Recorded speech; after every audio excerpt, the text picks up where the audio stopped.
Welcome to Democracy Now!, democracynow.org, the War and Peace Report. I'm Amy Goodman. New government figures show the economy shrunk from July through September. Gross domestic product dropped 0.3% in the worst contraction since 2001. Consumer spending also fell for the first time in 17 years. ExxonMobil's posted another record-breaking quarterly profit. The oil giant earned $14.8 billion in the third quarter, the most ever by a U.S. corporation.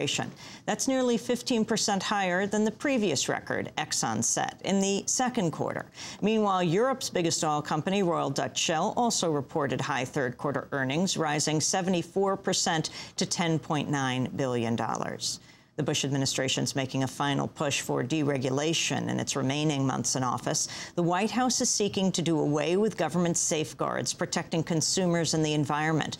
Some of the provisions the White House wants to ease or undo include standards on drinking water, emissions of global warming-causing pollutants, commercial fishing, and mountaintop coal removal. The Washington Post says the move amounts to, quote, the most controversial deregulatory steps of the Bush era. On the campaign trail, Senators Barack Obama and John McCain enter the final weekend of their race, focusing on battleground states. On Thursday, McCain addressed supporters in Defiance, Ohio, at the start of a two-day bus tour across the state. America is worth fighting for. Nothing is inevitable here. We never give up. We never quit. We never hide from history. We make history. Now let's go win this election and get our country moving again. After Ohio, McCain will spend the weekend in Virginia, Pennsylvania, New Hampshire, and Missouri. Obama, meanwhile, was in Sarasota, Florida, where he addressed a rally of over 13,000 people. I can take one more week of John McCain's attacks, but this country can't take 4 more years of the same failed policies. In 5 days, we can come together as one nation and one people and choose our better history. That's what's at stake. That's what we're fighting for. Obama spoke one day after appearing on Comedy Central's The Daily Show with Jon Stewart. During the interview, Stewart made light of the so-called Bradley effect, the instance of white voters not selecting an African-American candidate after saying they would support him in the polls. Are you concerned in some respects, you know, and I don't even know how to bring this up. Obviously, your mother is from Kansas. She's a white woman, your father African. Are you concerned that you may go into the voting booth and I won't know what to do. Your white half will all of a sudden decide, I can't do this. Yeah, it's a problem. What is it? I said it's a problem. I've been going through therapy to make sure that I vote properly on the 4th.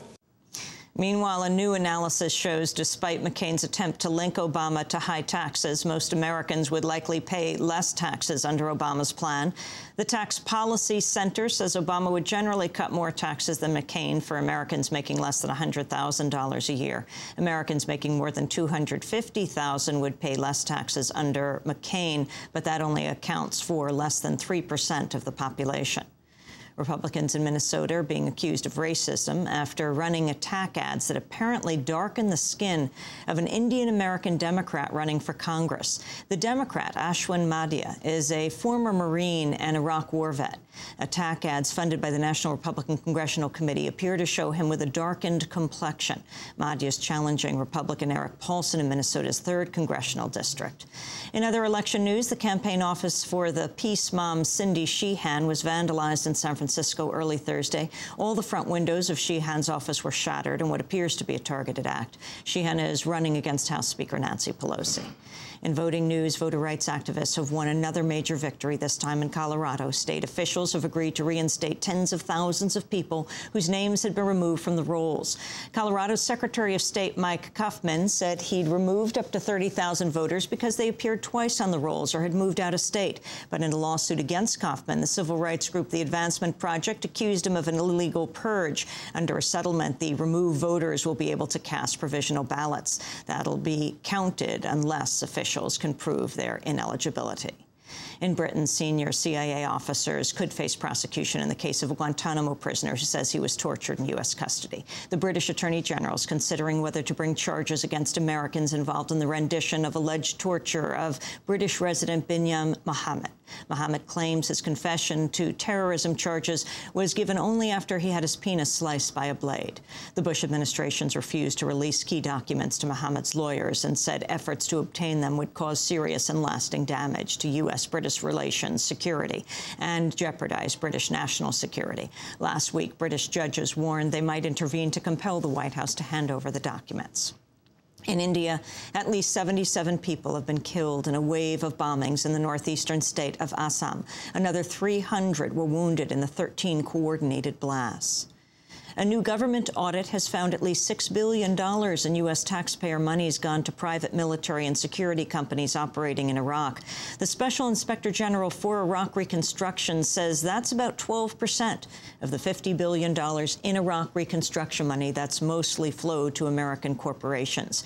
A recent internal report found the U.S. has contracted at least 310 private security companies in Iraq. The most notorious of the companies, Blackwater Worldwide, has yet to face any charges for the September 2007 massacre of 17 Iraqis in Baghdad's Nisour Square.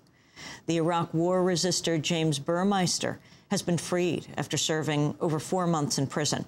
Burmeister had been sentenced to 6 months after pleading guilty to going AWOL. The 23-year-old soldier served as an Army scout in Iraq but fled to Canada in May 2007 while on leave. After leaving Iraq, Burmeister revealed U.S. troops in Iraq were planting equipment such as AK-47s to lure Iraqis to spots where American snipers could shoot them. The practice was known as bait and kill. The Bush administration's preparing to suspend long-time trade benefits to Bolivia. The move was announced last month, but the White House has had to wait until the end of a legally required public comment period that ends today. The administration says Bolivian President Evo Morales has failed to cooperate in the so-called war on drugs. The U.S. has been accused of hypocrisy following UN figures that show cocaine production in Bolivia rising 5% last year, compared to a 27% jump in Colombia. Colombia is the largest recipient of U.S. aid in the Western Hemisphere. On Thursday, Morales spoke at a meeting of Latin American leaders on the economic crisis. It's not about saving capitalism. Capitalism will never resolve the problems of humanity. Capitalism not only generates a financial crisis, capitalism brings on energetic crisis. Capitalism brings ecological crisis. In the Democratic Republic of Congo, the Red Cross is warning intense fighting between government and rebel forces is causing a humanitarian catastrophe. Tens of thousands of people have abandoned the rest of eastern city of Goma amidst an advance by armed rebels led by Laurent Nkunda.